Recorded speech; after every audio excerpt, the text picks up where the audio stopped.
Babe, may good news ako. Jan?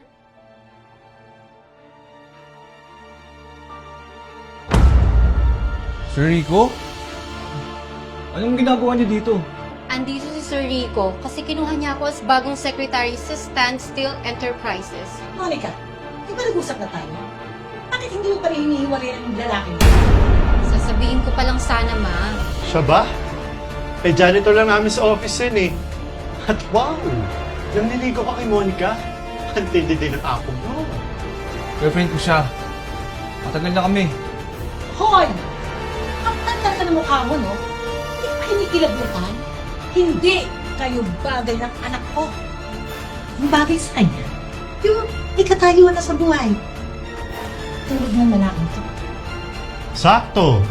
May inaantay lang ako na promotion for a higher position. Tama lang na iniwan mo yan. Kitang-kita naman. Walang-wala pa yun sa kalingkingan ko. Ako nang bahala sa'yo, Monica. Tama sila dyan. Iba na ngayon. Employee na ako. Tapos ikaw? Janitor lang? Di tayo bagay, no?